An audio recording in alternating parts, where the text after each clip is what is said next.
देशातून निघाला तेव्हा तुम्हा पुढे परमेश्वराने तांबड्या समुद्राचे पाणी आटविले. हे तिने ऐकलं होतं. आज आम्ही देवाविषयी ऐकतो. एवढंच नव्हे तर कित्येक लोकांच्या जीवनामध्ये आज एवढे सगळे अनेक चमत्कार घडलेले असतात, अनेक गोष्टी घडलेल्या असतात, पण तरी देखील एखादा मोठा प्रश्न आला तर आम्ही घाबरून जातो. एखादी समस्या आली तर आम्ही गर्भगळीत होतो. अहो, घाबरू नका. जर त्याने मागच्या दिवसांमध्ये तुमच्या जीवनामध्ये चमत्कार केलेला आहे, तो देव याही वेळेस तुमच्या जीवनामध्ये चमत्कार करायला समर्थ आहे. यावरती विश्वास ठेवा. कसबिनीची गोष्ट आज पाहणार आहोत.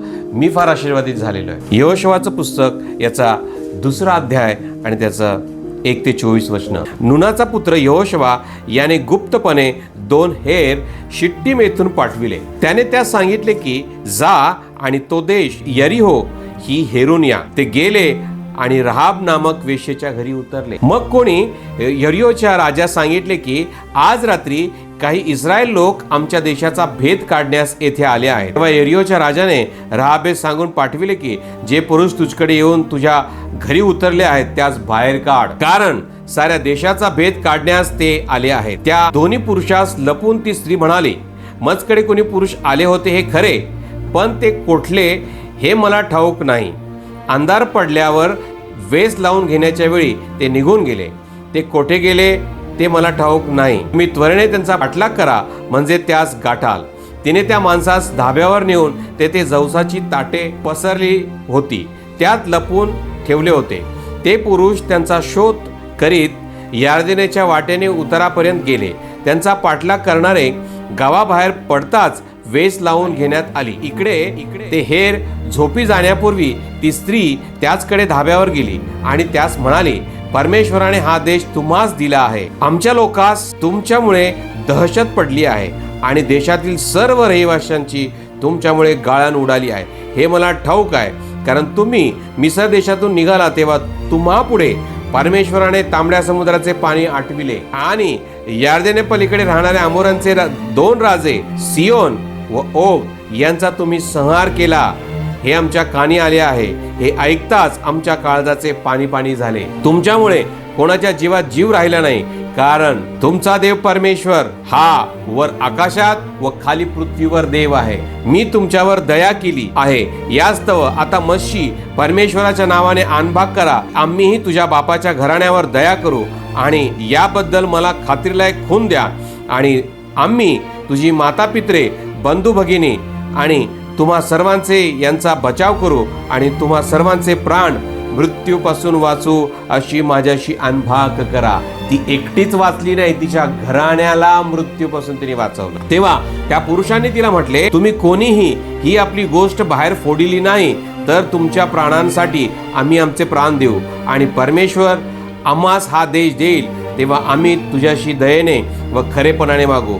तेव्हा तिने त्यास खिडकीतून दोराने नगराबाहेर उतरवले, कारण तिचे घर गाव कुसास लागून होते. तेथे ती राहत होती. तिने त्यास सांगितले की तुमचा पाठलाग करणाऱ्यांनी तुम्हास गाठू नये, म्हणून तुम्ही त्या डोंगराकडे जाऊन तेथे 3 दिवस लपून राहा. तितक्या अवधीत तुमचे पाठलाग करणारे परततील, मग तुम्ही मार्गस्थ व्हा. ते पुरुष तिला म्हणाले, तू आमच्याकडून जी अनबाग करविली आहे तिच्या संबंधाने आम्हास दोष न लागो. पहा, आम्ही या देशी येऊ तेव्हा ज्या खिडकीतून तू आम्हास उतरविले तिला हा किरमीची धागा बांध, आणि या तुझ्या घरी आपली माता पित्रे, भाऊबंद आणि आपल्या पितृकुळातील सर्व माणसे जमा कर. एका स्त्रीच्या मुळे माता पित्रे, भाऊबंद आणि पितृकुळातील सर्व माणसांचं प्राण सुरक्षित राहिला. त्या समयी कोणी तुझ्या घराण्याच्या दाराबाहेर रस्त्यात गेला तर त्यांच्या रक्तपाताचा दोष त्याच्याच माथी राहील, आमच्याकडे त्याचा दोष येणार नाही. घरामध्ये तुझ्याबरोबर जे राहतील त्याचवर कोणाचा हात पडला तर त्याच्या रक्तपाताचा दोष आमच्या माथी. जर का तू ही गोष्ट कोठे बाहेर फोडली तर आमच्याकडून जी अनभाग तू करविली आहे ती पासून आम्ही मुक्त होऊ. ती म्हणाली, तुमच्या सांगण्याप्रमाणे होईल. तिने त्यास निरोप दिल्यावर ते मार्गस्थ झाले. नंतर ते किरमिजी रंगाचा धागा आपल्या खिडकीस बांधिला. आपल्या दारा खिडक्यांना किरमिजी रंगाचा धागा बांधा. हे किरमिजी रंग मी तुम्हाला एक्सप्लेन करणार आहे. ते जाऊन डोंगरावर पोहोचले आणि त्यांचा पाठलाग करणारे परतून जात तोपर्यंत ते 3 दिवस राहिले. त्यांचा पाठलाग करणाऱ्याने वाटेत चहूकडे शोध केला, पण ते त्यास सापडले नाही. मग ते दोघे पुरुष पहाड उतरून नूनाचा पुत्र यहोशवा याचकडे परत गेले आणि आपले सगळे वर्तमान त्यांनी त्यास सांगितले. ते यहोशवास म्हणाले, हा सर्व देश परमेश्वराने आपल्या हाती खरोखर दिला आहे.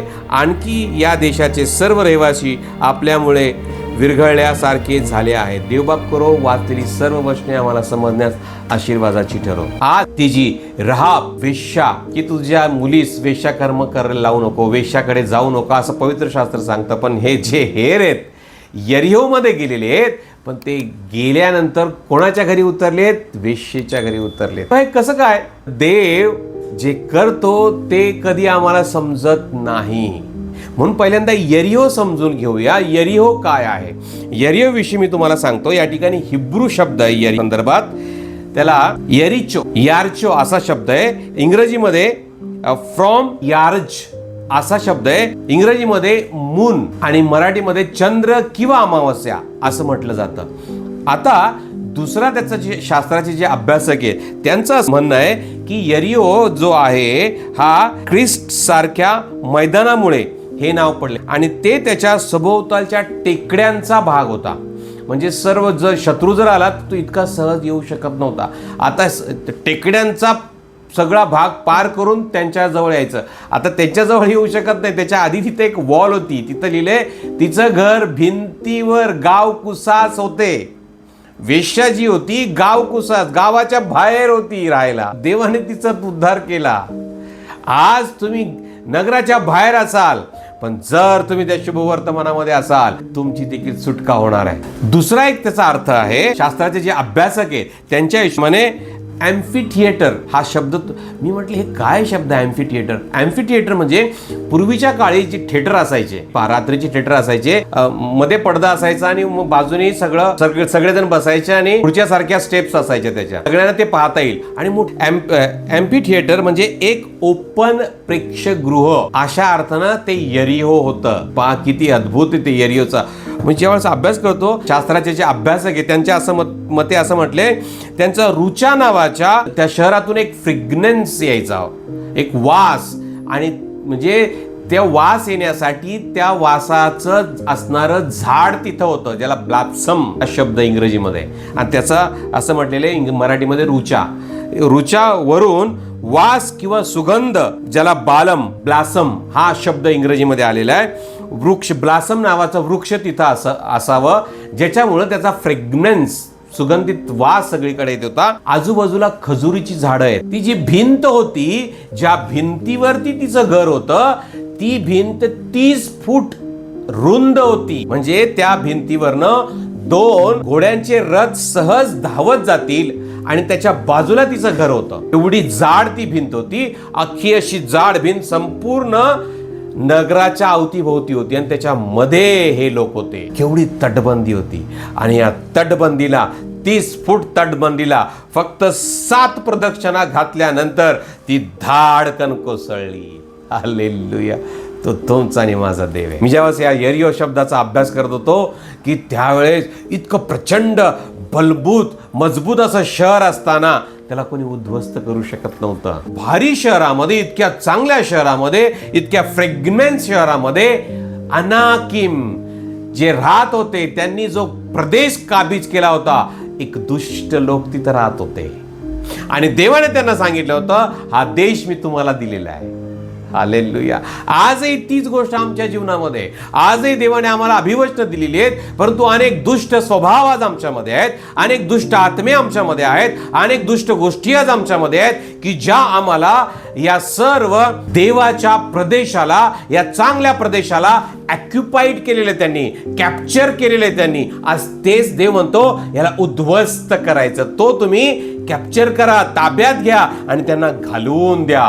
आज तारणाची प्रोसेस आणि हा यरिहो हे सिमिलर आहे.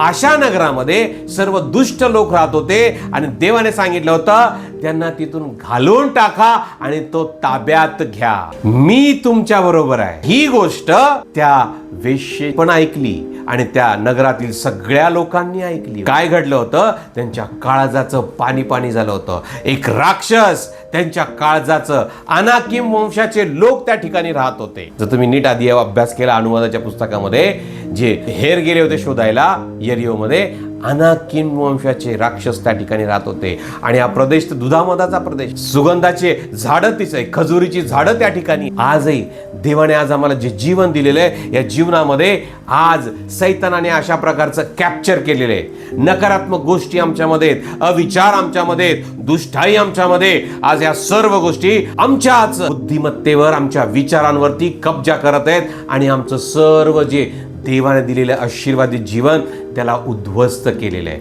आणि या जीवनामध्ये ते राज्य करत आहेत. पण देवाने इस्रायल लोकांना सांगितलं होतं, जा त्या लोकांना घालवून द्या. आज तीच गोष्ट करण्यासाठी आम्ही या ठिकाणी आहोत. या ठिकाणी जर तुम्ही पाहिलं तर तिथं असं म्हटलेलं आहे, तिने ऐकलं की तिच्या हृदयाचं, त्यांच्या लोकांचं काळजाचं पाणी पाणी झालं. एवढंच नव्हे, जो राजा होता त्या राजाने तिला काय म्हटलं की जे तुझ्या घरी आले होते ते कोण होते, ते हेर कुठे आहेत पहा. आणि या ठिकाणी मला जी राहाब वेश्या आहे तिच्याविषयी सांगायचं, किती ब्रिलियंट ती होती. तिने राजाचं नाही ऐकलं. तुम्ही आणि मी असं तो राजाचं न ऐकणाऱ्या व्यक्तीला शिरच्छेद होण्याची शिक्षा. राजाचं नाही, तिने राजाच्या विरोधात. आजही तुमच्या आत्मिक जीवनामध्ये कोणी असा हल्ला करत आहे काय? शत्रू येतो तुम्हाला अशा गोष्टी सांगतो, तो कोण आहे, चला बाहेर काढ. आजही आमच्या आत्मिक जीवनामध्ये विचार येतात आणि ते आम्हाला देवाच्या वचनाच्या विरुद्ध सांगत आहेत. पण तिने काय सांगितलं होतं? आम्ही ऐकलेले, तिथे लिहिले पहा. तेव्हा यरिओच्या राजाने रहाबे सांगून पाठविले की जे पुरुष तुझ्याकडे येऊन थांबलेत ते तुझ्या घरी आलेत, त्यांना बाहेर काढ, कारण साऱ्या देशाचा भेद काढण्यास ते आले आहेत. त्याला कळालं होतं. पण तिने राजाचं नाही ऐकलं. तिने कोणाचं ऐकलं? जे तिने ऐकलं होतं. काय ऐकलं होतं तिने हे ऐकलं होतं की परमेश्वराने हा आदेश तुम्हाला दिलेला आहे. आमच्या लोकांना तुमच्यामुळे दहशत पडलेली आहे. एवढंच नव्हे, कारण तुम्ही मिस्र देशातून निघाला तेव्हा तुम्हा पुढे परमेश्वराने तांबड्या समुद्राचे पाणी आटविले. ऍक्च्युली देवाने समुद्रामध्ये पाण्याची भिंत केली होती. आटविले तिने ऐकलं होतं आणि खरी गोष्ट आहे, ते पाणी आटलं होतं. त्या पाण्याची भिंत झाल्याचं कोणी ऐकलंय का? ते देवाने केलं हे तिने ऐकलं होतं. म्हणून तिचा विश्वास वाढला. एवढंच नव्हे तर तिने म्हटलेले, यार्देन पलीकडे राहणाऱ्या अमोऱ्यांचा जो राजा आहे सिहोन आणि ओग यांना तुम्ही मारून टाकलेलं आहे. यार्देन नदी दुभागलेली आहे आणि सिहोन आणि ओग राजाविषयी जर तुम्ही नीट अभ्यास केला, आजही आमच्या जीवनामध्ये सिहोन ओग आहे, त्या सर्वांचा त्यांनी नाश केलेला आहे. हे तिने ऐकलं होतं आणि तिने विश्वास काय ठेवला होता? तुम्ही लोक येणार आहात आणि या देशावर कब्जा करणार आहात, माझी सुटका करा. ती ह्या सुटकेविषयी बोलत नव्हती, ती त्या सुटकेविषयी बोलत होती जी देव संबंध राष्ट्रांना देव इच्छितो. आणि त्याच विश्वासामुळे तिची स्टोरी गणण्यात आली. तिची स्टोरी, जी गोष्ट आहे त्याची नोंद घेण्यात आली. आज सैतान येऊन तुम्हाला सांगत आहे काय? दुष्ट आत्मे येऊन तुम्हाला सांगत आहेत काय? शंका आहेत, कुशंका आहेत, नानाविध प्रश्न आहेत, भविष्याचे प्रश्न आहेत, समस्या आहेत, लेकरांना वाढवण्याच्या प्रश्न आहेत, आजारपण आहे. परंतु मला तुम्हाला सांगू द्या, लक्षात ठेवा, ज्या पद्धतीने तिने ऐकलं आणि देवाच्या वचनावर विश्वास ठेवला, तिने काय म्हटली? ती या ठिकाणी बघा काय म्हणते, कारण तुम्ही मिस्र देशातून निघाला तेव्हा तुमच्या पुढे परमेश्वराने तांबड्या समुद्राचे पाणी आटविले. यार्देन पलीकडे राहणारे अमोरांचे राजे सिहोन व ओग यांचा तुम्ही संहार केला, हे आमच्या कानी पडले. हे ऐकताच आमच्या काळजाचे पाणी पाणी झाले.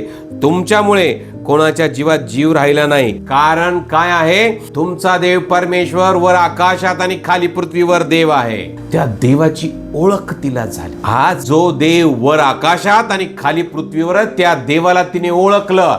जरी ती वेश्या कर्म करणारी होती, जरी ती टाकलेली होती, कुलुषित होती, परंतु सर्वात महत्वाची गोष्ट तिच्या जीवनामध्ये घडली होती की तिने देवाची ओळख तिला झाली. आणि एवढंच नव्हे तर ती म्हटली, परमेश्वर वर आकाशाचा, हा जो परमेश्वर आहे, हा परमेश्वर तुमचा देव, त्याच्या नावाने माझ्याबरोबर अनभाग करा. एक तिने करार करून घेतला. माझ्या मृत्यूची, जो राजा यरिओचा राजा होता तो तिला शिरच्छेद करू शकणार होता, पण ती त्या शिरच्छेदाला घाबरली नाही.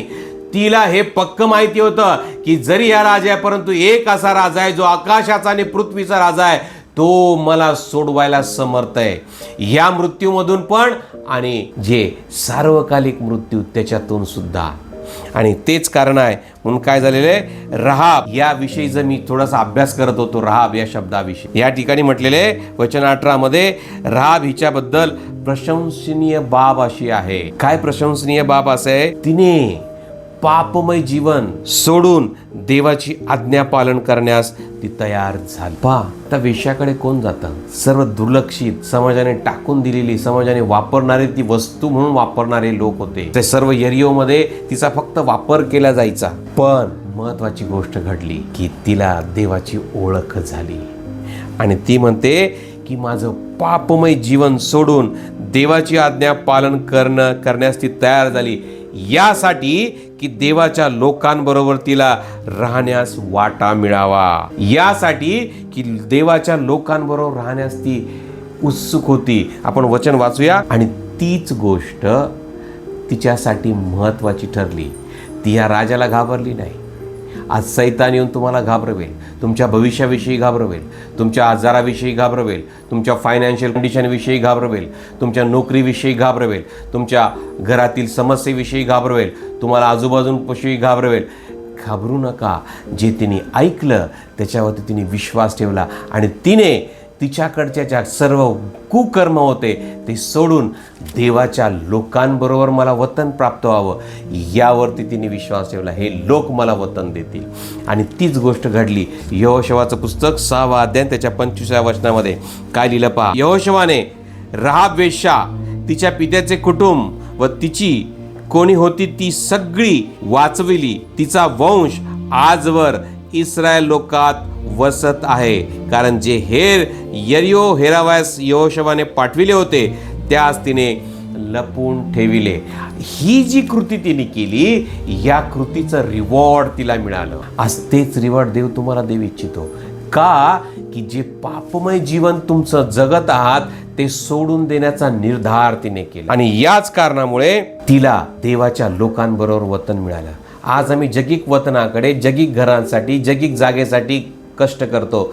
मी तुम्हाला सांगतो, तिला जगिक तर मिळालं, पण तिला असं मिळालं. तिच्याविषयी बऱ्याच गोष्टी आहेत, मी एक गोष्टी घेणार आहे. पहिली गोष्ट, तिला जे सार्वकालिक वतनामध्ये पण आहे आणि इथं लिहिलेले इस्रायल लोक आज तागायत तिच्यामध्ये आहेत आणि ते मी तुम्हाला बायबलमध्ये दाखवणार आहेत कुठे कुठे. आपण पुढे पाहणार आहोत ते सगळ्या गोष्टी.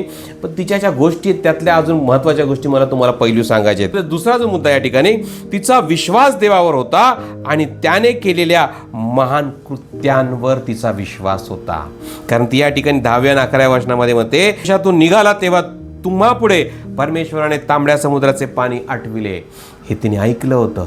आज आम्ही देवाविषयी ऐकतो. एवढंच नव्हे तर कित्येक लोकांच्या जीवनामध्ये आज एवढे सगळे आहेत, अनेक चमत्कार घडलेले असतात, अनेक गोष्टी घडलेल्या असतात, पण तरी देखील एखादा मोठा प्रश्न आला तर आम्ही घाबरून जातो. एखादी समस्या आली तर आम्ही गर्भगळीत होतो. अहो घाबरू नका. जर त्याने मागच्या दिवसांमध्ये तुमच्या जीवनामध्ये चमत्कार केलेला आहे, तो देव याही वेळेस तुमच्या जीवनामध्ये चमत्कार करायला समर्थ आहे, यावरती विश्वास ठेवा. तिथं वेश्या होती, तिला तर काही माहिती नव्हतं. तिने फक्त ऐकलं होतं इस्रायल लोकांमध्ये देवाने चमत्कार केलेला आहे आणि इस्रायल लोकांना देव माझा देश वतन देणार आहे, त्याच्यासाठी तिने प्रयत्न केले. आज ती बाहेरची होती आणि देवाने त्यांच्यासाठी चमत्कार केलेले आहेत. आज तोच देव तुमच्या जीवनामध्ये चमत्कार केलेले आहेत. तर लक्षात ठेवा, तुमच्या येणाऱ्या समस्यांवरती सुद्धा तो उपाय आहे, यावरती विश्वास ठेवा. जर तिने विश्वास ठेवला त्याचा रिवॉर्ड तिला मिळाला. काय मिळाला? तिचा विश्वास देवावर होता आणि त्याने केलेल्या महान कृत्यांवर होता. समुद्र, नदी त्याने दुभागली, राजा होता त्यांना मारून टाकलं, हे कृत्य तिने ऐकलं होतं. आज देव तुमच्या जीवनामध्ये अनेक कृत्य करू इच्छितो किंवा किंबहुना त्याने केलेली आहेत, त्याकडे आम्ही दुर्लक्ष करतो आणि मोठे प्रश्न आम्ही देवापेक्षा मोठे करतो. परंतु लक्षात ठेवा, तुमच्याजवळ आलेल्या समस्या, तुमच्याजवळ आलेले प्रश्न, तुमच्याजवळ आलेल्या व्याधी, तुमच्याजवळ आलेले जे मोठमोठे जे प्रश्न तुमच्या बुद्धी सामर्थ्याने न सुटणारे आहेत, त्यापेक्षा लक्षात ठेवा देव या सर्वांपेक्षा मोठा आहे, यावरती विश्वास ठेवा. देवाने दिलेले तुम्हाला अभिवचन आहे, त्यावरती विश्वास ठेवा. आणि तीच गोष्ट रहाब वेश्येने केली, त्याचा रिवॉर्ड तिला मिळाला. मी तुम्हाला सांगणार आहे केवढा मोठा रिवॉर्ड आहे. जेव्हा तुम्ही ऐकाल तर अजून तुम्ही अचंबा व्हाल की इतका मोठा रिवॉर्ड. आज ती ह्या जगात नाही, जरी देहाने या जगात नाही, आजही तिची नावाची नोंद आहे. मी सांगणार आहे कुठे. ती बुद्धिमान होती, हुशार होती. यरियोच्या राजाच्या नजरेत एक वेश्या होती, टाकून दिलेली होती, वापरणारी वस्तू होती. सगळेजण तिच्याकडे कुलुषित पाहायचे, तिच्याकडे जाताना सगळे चिथू करायचे. पण तिला जी बुद्धी आणि जे ज्ञान प्राप्त झालं, तिथं म्हटलेले ती बुद्धिमान आणि हुशार होती, ज्यामुळे तिने विश्वासू नेत्राने या कुलुषित टाकून दिलेल्या स्त्रीला देवाने अशी बुद्धी दिली की ज्याच्याद्वारे तिचे आत्मिक नेत्र उघडले गेले.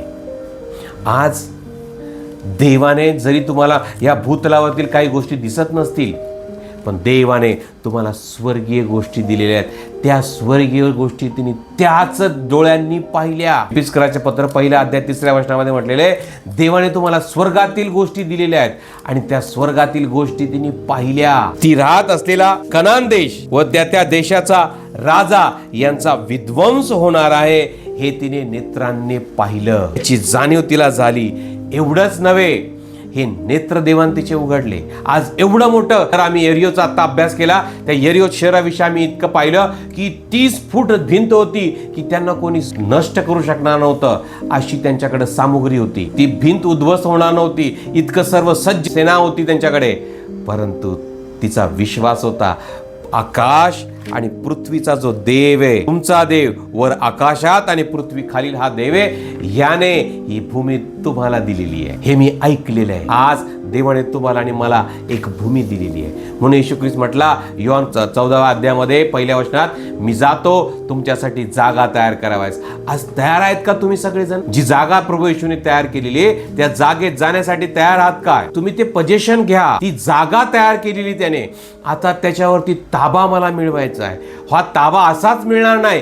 ती जे पापमय जीवन जगत होती, ते पापमय जीवन तिने सोडलं. तिने ठरवलं होतं, ते देवाचे लोक आहेत, त्या लोकांबरोबर माझा वाटा असावा, त्या देवाच्या लोकांबरोबर माझी गणना व्हावी, त्या देवाच्या लोकांबरोबर मी राहावं. एवढंच नव्हे, त्या देवाच्या लोकांमुळे असल्यामुळे माझ्या प्राणाची हानी होणार नाही, माझं प्राण वाचवले जातील. मी तर वाचली जाईलच जाईल, परंतु माझ्याबरोबर माझे आई वडील, माझे भाऊबंद, माझ्या पितृकुळातील सर्वजण वाचतील. आणि हेच अभिवचन त्या ठिकाणी तिला मिळालं. आणि म्हणून तिने करार केला. तिला जो परिणाम, रिवॉर्ड तिला मिळाला, त्याचा परिणाम काय तिला मिळाला? त्या कनानी राजाचं ऐकण्यापेक्षा तिने गुप्त हेरांचं ऐकण्यावर विश्वास ठेवला. 2 हेर आले होते. राजा तर मोठा होता. आजही तुम्हाला हा गुप्त हेर म्हणजे देवाचं वचन आहे, साध्यासे लोकांकडनं तुमच्यापर्यंत येतं. पण काय तुम्ही आज याच्यावर विश्वास ठेवता की सैतान जे सांगतो त्याच्यावर विश्वास ठेवता? 2 मनाच्या ठाई लटपटत असतो. प्रत्येक वेळेस आमच्याकडे मन येतं, एक मन असं सांगतं, एक मन तसं सांगतं. पण ज्यावेळेस देवाचं वचन तुम्हाला सांगितलं जातं आणि ते तुम्ही स्वीकारता, त्यावेळेस ज्या दुसऱ्या मनाने सांगितली गोष्ट तुम्ही नाकारता, त्यावेळेस तुम्हाला विजय प्राप्त होतो. आणि तीच गोष्ट या ठिकाणी राहाब वेश्येने केली. तिने यरियोच्या राजाचं ऐकलं नाही. आज तुम्ही जगाचं ऐकणार. यरियोचा राजा हा जगाच्या राजाचा दर्शक आहे, जगातल्या गोष्टीचं दर्शक आहे, जो अनुभव सांगतो, जी संपत्ती सांगते, जी प्रॉपर्टी सांगते, त्याचं दर्शक आहे. परंतु लक्षात ठेवा, जे गुप्त हेर जे आहेत ते देवाच्या शुभवर्तमानाचं प्रतीक आहे. आणि म्हणून त्यांनी काय म्हटलं, तुझ्या खिडकीला, तो स्कारलेट हा शब्द आलाय त्या ठिकाणी इंग्लिशमध्ये, आणि त्याचा हिब्रू शब्द पण मी लिहिलाय. त्याचा चॅट असा शब्द आहे, दोरा त्याला म्हटलं, थ्रेड. तर त्याचाही अर्थ आहे किरमिजी रंगाचा. हा येशूच्या रक्ताचा रंग आहे. तो खिडकीला बांध. आणि ज्यावेळेस मिसर देशातून हे निघाले की कपाळपट्टीवर ते कोकऱ्याचं रक्त लावा, आणि ते कपाळपट्टीवर ते किरमिजी रंगाच्या रक्ताचं चिन्ह आहे. आणि जर तुमची सुटका हवी असेल तर तुमच्या प्रत्येकाच्या कपाळपट्टीवर ते रक्ताचं चिन्ह हवं. आणि ते रक्ताचं चिन्ह कोणाचं? प्रभू येशू ख्रिस्ताच्या रक्ताचं चिन्ह. त्याने तुम्ही धुतले गेले पाहिजेत. आणि तो म्हटला की जर तू त्या घरामध्ये, ज्या घरात, त्या घराच्या खिडकीला ते किरमिजी दोर बांधलेला आहे, त्या घरात पितृकुळातील सर्व लोक जर असतील, तुझे आई, तुझे बाप, तुझा भाऊबंद, तुझ्या पितृकुळाची सर्व, तर मी त्यांच्यावरती जर तलवार चालवली तर त्या रक्तपाताचा दोष आमच्यावरती राहील. पण जर त्या घरातून जर कोण बाहेर गेला आणि तो मेला तर त्याच्या रक्तपाताचा दोष आमच्याकडे नाही. या दोघांचं करार झाला त्या ठिकाणी. आणि सगळ्यात महत्त्वाचं, तुम्हाला जे रिवॉर्ड तिला मिळाला, मी तुम्हाला म्हटलं ते सांगणार आहे. काय रिवॉर्ड आहे? भूत अशी गोष्ट आहे. वाचा मत्तयाचं पुस्तक पहिला अध्याय 5वं वचन. एवढंच नव्हे, याकोबाच्या पुस्तकामध्ये पण याकोबाने पण तिचा उल्लेख केलेला आहे. तिला जी रिवॉर्ड मिळालेला आहे, तो काय रिवॉर्ड मिळालेला आहे. आज तोच रिवॉर्ड तुम्हाला आणि मला मिळावा ही तुमची आणि माझी इच्छा आहे. त्या सगळ्यात पहिला रिवॉर्ड काय आहे? तिचा प्राण वाचला तो वाचला, पण सगळ्यात महत्वाची गोष्ट या ठिकाणी वाचूयात. शल्मोनाला, आता इथं हा स लिहिलेला आहे आणि तिथं जे खालचं शल्मोन वेगळा आणि सल्मोन वेगळा. पवित्र शास्त्र या ठिकाणी गुप्त ठेवलेलं आहे. या ठिकाणी ते दोन हे गुप्तहेर कोण होते? नहशोनाला सल्मोन झाला आणि सल्मोनाला रहाबेपासून बवाज झाला. कोण? रहाबेपासून. जी वेश्या आहे, तिचं नाव, ज्या येशूच्या वंशावळीत 4 स्त्रिया आहेत, त्या 4 स्त्रियांपैकी एक स्त्री रहाब आहे. केवढं मोठं बक्षीस आहे. येशू ख्रिस्त, जर तुम्ही पुढचं वाचलं, आणि याच वंशावळीतून येशू ख्रिस्ताचा जन्म झाला. हा येशू ख्रिस्ताचं प्रतिकात्मक रूप बवाज असल्या कारणानं आज शल्मोनापासून सल्मोन हा, मी असं म्हटलं, त्याच्याविषयी पवित्र शास्त्र गुप्त राहतं. मग ज्या वेळेस तिने हे गुप्तहेर आले, त्यांच्या बरोबर त्याच्यानंतर तिने कधी वेश्याकर्म केले नसे. तिथं असं म्हटलंय, त्या शल्मोनापासून रहाबेला बवाज झाला. ती पवित्र झाली आणि पवित्र वंशावळीमध्ये तिची नोंद झाली.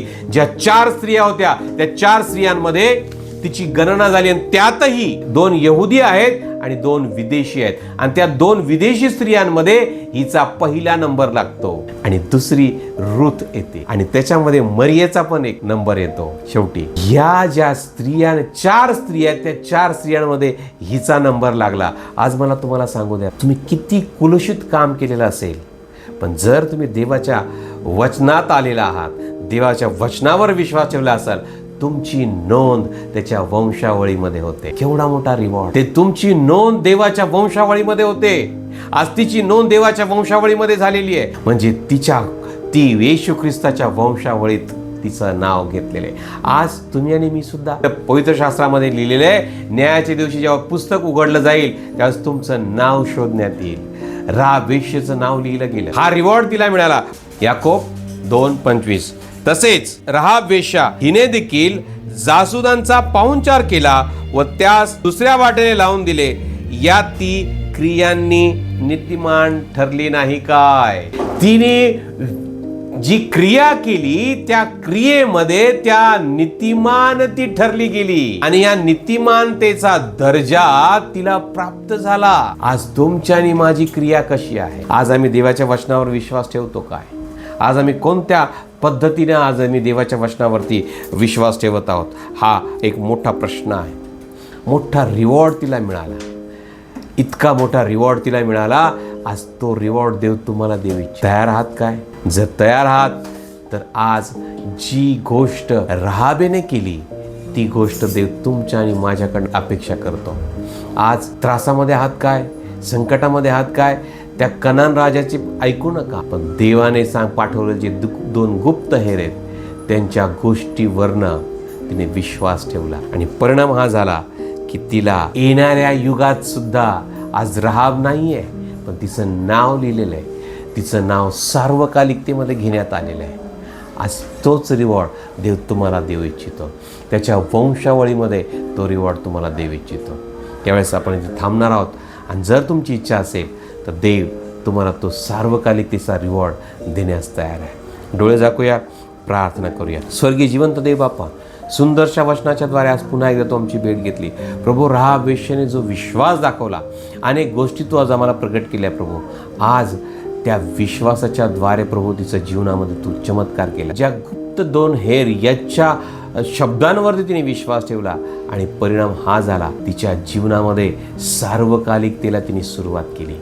तिची गणना पवित्र जनांमध्ये करण्यात आली आणि एवढंच नव्हे, येशूच्या वंशावळीत तिचं नाव लिहिलं गेलं. अनेक कृत्य करतो, परंतु ह्या कृत्यांमुळे आज आम्ही काय ठरतो? आमच्या कृत्यांमुळे आमची गणना केली जाते. तुझं वचन सांगतं, देवावर विश्वास ठेवणं हे आमचं काम आहे. तेच काम तिनं केलं, त्याचा परिणाम एवढा मोठा रिवॉर्ड तिला मिळाला. आज तीच कृपा करतो या तुझ्या लोकांवरती, जे आज आम्ही करत आहोत, निष्क्रिय काम करत आहोत. पण जसं याकोब म्हटला, तिने जे कृत्य केलं त्या कृत्यामुळे ती नीतिमान ठरली. अशा प्रकारचं कृत्य आमच्या प्रत्येकांच्या द्वारे घडो. शुभवर्तमानावर विश्वास ठेवतो, येशूच्या रक्तावर विश्वास ठेवतो. आम्हाला तो राहाब वेश्येचा दर्जा, पवित्रतेचा, नीतिमान असल्याचा दर्जा प्राप्त. एवढंच नव्हे, तुझ्या वंशावळीमध्ये आमची गणना होते. आज आमचं दुष्टाईने सर्व स्टेटस घालवलेलं होतं, पण तुझ्या रक्ताने आमचं स्टेटस तू वाढवलंस. याबद्दल तुला धन्यवाद आहेत. या वचनाच्याद्वारे आम्हाला शुद्ध आणि पवित्र केलं, याबद्दल तुझी स्तुती करत येशू आमच्या प्रभूच्या नावात या सर्व प्रार्थना विनंत्या तुला सादर केल्या म्हणून ऐकत्या. आमेन.